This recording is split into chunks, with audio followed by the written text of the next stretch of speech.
पिछले कुछ दिनों से आप लगातार वीडियो देखने लग रहे हो, वो सपाटा का दौर चल रहा है पूरे हरियाणा में। जिसने देखा, जिस गांव में देखा, लोग नए नए बालक युवा साथी सपाटे मारने लग रहे हैं। भाई कमाल कर रहा है। एक एक बालक ने दोनों मान ले इतिहास रच दिया। कल ही हर्ष भाई अपने गोरड गांव में, सोनीपत जिले का गांव है आखिरी गोरड गांव में, एक मात्र 14 साल के लड़के ने 8100 सपाटे मार दिए। एक बार ताली बजा दो उसका नाम की, क्योंकि इतने छोटे बच्चे ने, उसके जो गुरु है, उसका जो उस्ताद है, 5000 सपाटा पर उसने रोक कर चला गया। और नहीं मारने भाई, तेरे बतेरे हो गए, तू बालक है, दे छोटा बच्चा है, काचा शरीर है। वो ज्यादा सो गया, वो फिर मंड गया। उसके बाद तो 3100 सपाटे और मारकर आज तक का 8100 सपाटा का रिकॉर्ड बना के खड़ा कर दिया। आज अपने भाई डबल फौजी ने भी आड़े कारनामा रच दिया, सारे सपाटे किंग आड़े इकट्ठी कर लिए। तो भाई साहब क्या कहोगे इस पर? सबसे पहले जो पत्रकार साथी देख पा रहे हैं सभी को छिकारा की तरफ से हाथ जोड़कर राम राम। और दूसरी बात यह है, सबसे पहले मैं बधाई देना चाहूंगा उस राहुल भाई को, बांदल्याण वाले को, क्योंकि उसका चलाया ऑडियो ट्रेंड है। सपाटे की अगर हम बात कराएं, हमारी पहलवानी के अंदर सबसे मेन खुराक मानी जाएगा, बहुत पुरानी है या पुराने टाइम तो चलती आ रही है। हमारे दादा परदादा जितनी पीछे जाओगे, जो पहलवानी उठा बैठी आएगी होया करती कद्दे थे। ये जिम जम तो पाए हैं, ये जिम्मा का ट्रेंड तो 20 साल का आया है, तो उठा बैठी सबसे मेन मानी जाया करती। उस ट्रेंड को अगर कोई दोबारा से लेके आया तो राहुल भाई ने कहा। राहुल ने जो अपने गांव में जो करके दिखाया, देसी तरीके तो जो चीजें बताई, अब भाई देसी खान पान कर आप लोग ये उपलब्धि हासिल कर सकते हो। मैं तो उस छोटे भाई को बधाई देना चाहूंगा। फिर कई भाई ऐसे भी हैं जो उसको मूर्ख बोलते हैं, उसकी टांग खींचे हैं। उससे इतना कहना चाहूंगा कि भाई जब कोई आगे बढ़ता तो विपक्ष अपने आप तैयार हो जाता है। रक्षकारा को देख लो, मेरे जो भी तड़के शांति सोदो से गाली दे बना अगला रोटी हजम नहीं हुआ। नहीं, फिर एक बात यह है ना, मन ऐसा लगा है आप भी छेड़ दो अगला ने, खुराक हो रही है कि अपने भी गाड़ियां। मैं बताऊंगा क्यों यार पवन भाई, जो समाज है ना, समाज के अंदर या तो आप सच्चाई बताओ, या आपको किसी चीज के बारे में नॉलेज नहीं है तो अपने मुंह को चुप रखो। आप तभी अपना मुंह खोलो जब आपको संपूर्ण उस चीज की नॉलेज हो। आधे अधूरे बोलोगे वो चीजें अच्छी नहीं लगती। आप थोड़े से पीछे चले जाओ हैं, एक नू मेवात में मामला हुआ था, आप काफी वायरल रहे उस मामले में। आप बार बार लाइव आए, आपने अलग अलग टारगेट भी करे, सीधे तौर पर उनकी ऑडियो वीडियो या फोटोज वगैरह भी दिखाए और उनके बारे में बताया भी। भाई साहब मतलब हर आदमी ये कहने लग रहा था, वो दौरी साथ अपने का अलग, हर आदमी को कहने लग रहा था भाई हिंदुत्व को बचाओ, हिंदू के साथ खड़े हो। आपने एक अलग चीज पकड़ ली, फिर इसका मतलब आप फिर गाड़ी खाना चाहते थे। सबसे बड़ी चीज ये है, चलो भाई हिंदुत्व को बचाओ, हिंदुत्व खतरे में कहां, पहले मेरे को ये बात बताओ, इसका जवाब दो। हिंदुस्तान की राजनीति को उठाओ, राजनीति में जो प्रधानमंत्री साहब वो कहते हैं मैं हिंदू हूं, राष्ट्रपति साहब कहते हैं मैं हिंदू हूं, हर जिले के मुख्यमंत्री, उसको हर स्टेट के जो अपनी ये हैं इनके मुख्यमंत्री को देखो, जितने भी हमारे हरियाणा, पंजाब, राजस्थान, गुजरात, कहीं भी जाके देखो, सबके मुख्यमंत्री कौन है? हिंदू हैं। जब यार हिंदू राज रहा, हिंदू राजा रहे, फिर हिंदू तो बचाना किससे है? इस बात का मुझे जवाब चाहिए। इस बात का जवाब कोई नहीं देता। अगली बात ये, हिंदू तो खतरे में है कहां?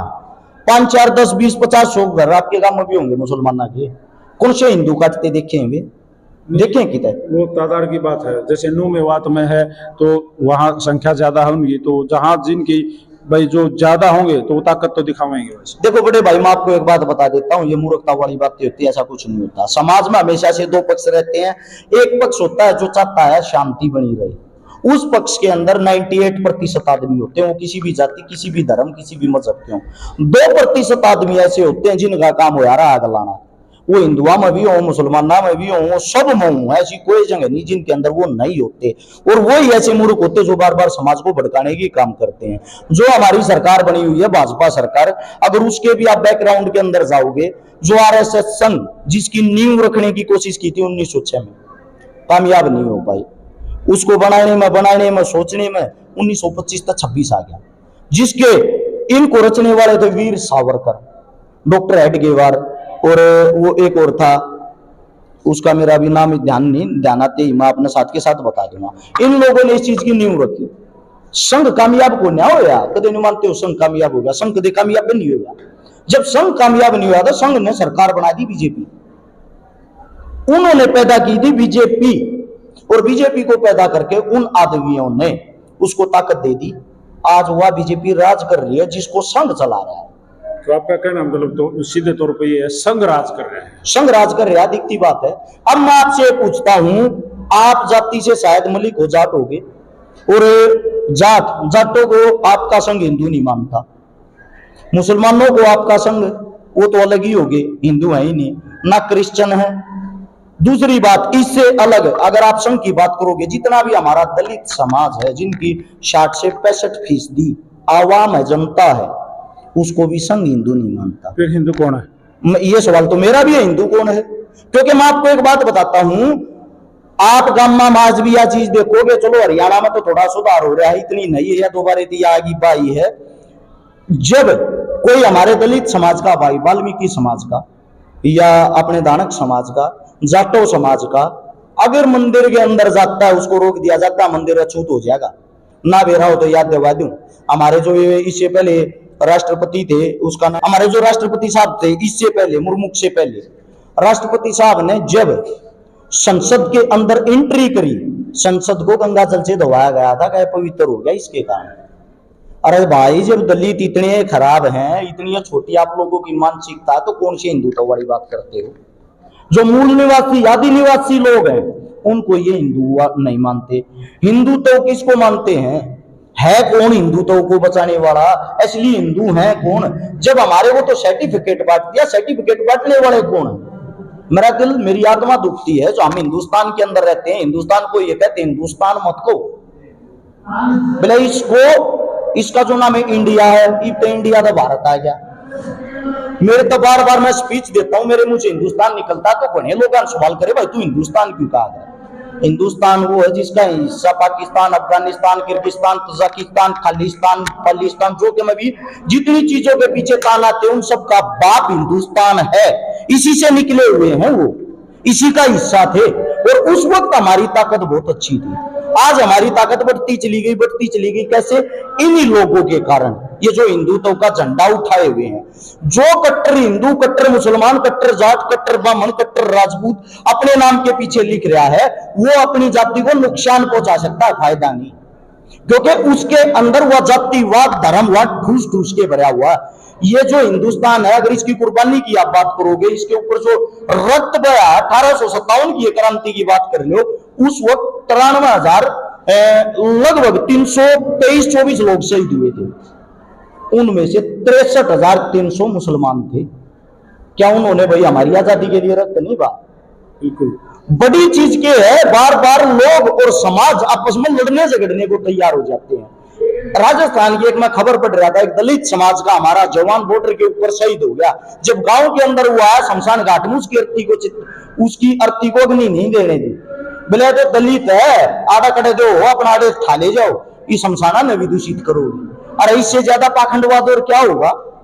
असलियत को समझने की कोशिश करो। आप एक इंसान हो, आपके परिवार में, आपके इर्द गिर्द जितने आपके पड़ोसी रहते, आपको जब मदद की जरूरत पड़ेगी, आप उनके पास जाओगे जो आपके अड़ोस मर पड़ोस में हो।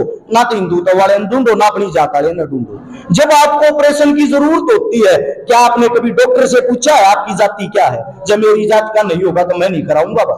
जिसका आपकी रोगों में खून चढ़ता है, जब आप मौत के नजदीक होते हो, इलाज, ऑपरेशन, एक्सीडेंट करने के बाद उसको खून चढ़ता है, क्या उसने कभी ये वेरीफाई किया है ये खून तेरी जाति का है या नहीं है? भाई जब आप लोग इतने कट्टर बन रहे थे, फिर इतने कट्टर बन जाओ, मैं अपनी जाति का रहूंगा, अपनी जाति का खाऊंगा, अपनी जाति का पीऊंगा, अपनी जाति से बाहर ना जाऊंगा, ना आऊंगा, ना बात करूंगा। बाल कटवान नाई दो रजाना पड़ेगा, खाट बनवान खाती दो रजाना पड़ेगा, लोग का काम करवान लवार दो रजाना पड़ेगा। ये समाज सब तक बनया है। इसलिए मेरा वो जो मुंह मेवा काला मुद्दा था, उस पर न्यू आग लगी, वो सरकार का एक प्रायोजित कराया और दंगा था, और उस दंगे में पूरे हरियाणा ने झोंकना चाह रही थी। लेकिन कुछ सीधे तौर पे कमेंट भी आए, और कई साथियों ने सीधे तौर पे कहा भी कि शायद हर्ष चकारा नू मेवात से अपनी नई पारी की शुरुआत करना चाहता है, अपना वोट बैंक बनाना लग रहा है, उड़े का भाईचारा मजबूत करना लग रहा है। क्या वहां से इलेक्शन लड़ोगे भाई? मैं आपको एक बात बताता हूँ, मैं तो आड़े तो लड़ता ना उड़े तो लड़ता। आज आड़ा हूँ, पीपली गांव में खड़ा हूँ, बाटे तो सरपंची का लड़ू, माड़ा प्रोग्राम मारे हूँ। कल नू में बात चला जाऊंगा, उड़े तो विधायक बनूंगा, परसों अलवर पाऊंगा, उड़े तो बनता हूँ, परले दिन जयपुर का प्रोग्राम उड़े तो बनता हूँ, उसका अगले दिन जोधपुर का उड़े तो बनता हूँ। भाई साहब एक अरस कराए होगा, मैं कड़े कड़े तो बन जाऊंगा एक आदमी। ऐसा है फिर बनोगे कितने? बनन बनन वाली अपनी मानसिकता सोच ऐसी कुछ भी नहीं है। अपनी सोच सिर्फ एक है, समाज को अच्छा बनाना है, समाज के अंदर से अच्छे बच्चे निकल कर आए। हाँ, एक अलग बात है। वैसे कई बार क्या है, हम सामने वाले की मनसा नहीं होती इलेक्शन लड़ने की।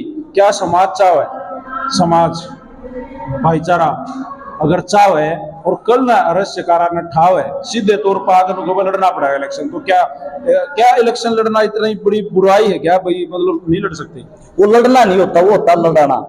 वो जब लड़ाओगे तो मैं आपको एक बात बता देता हूँ, लड़ने के लिए सबसे पहले तो आपकी जेब में हद से ज्यादा धन होना चाहिए, जो मेरे पास नहीं है।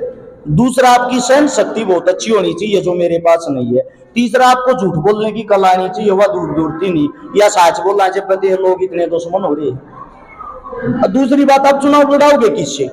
कई आदमी मेरे को कह दे कांग्रेसी होगा, यो बिल्कुल कहते होंगे, मन में भी यह बात सुनकर हंसी आवे। आजकल मैं आपको बताऊंगा कति ताजा है।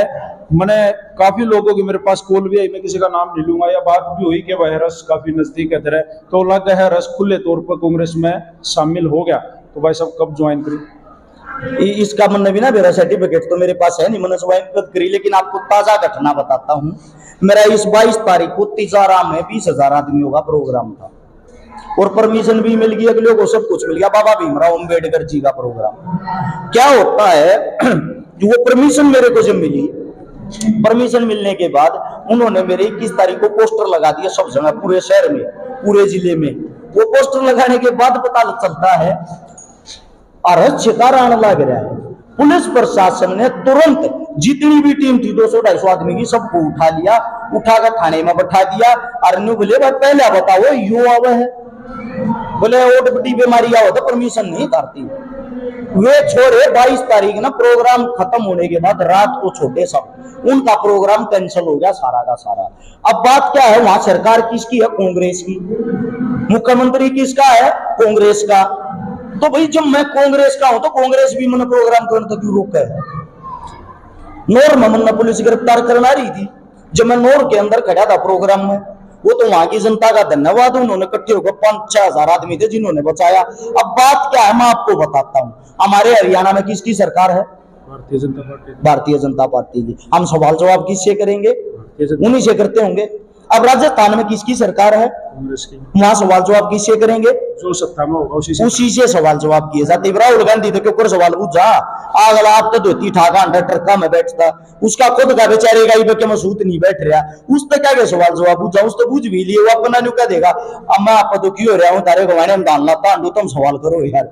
मेरी या नौबतारी राजा का छोरा धान लावे है, अगले की खुद या नौबतारी, उससे सवाल जवाब नहीं कर सकते हम। सवाल और जवाब उसी से किए जाते जिसकी सरकार हो, जो सत्ता में हो। अब उसमें आधा सवाल पूछा था हम कांग्रेसी हो जाए, उल्टा सवाल पूछा था हम बीजेपी हो जाए।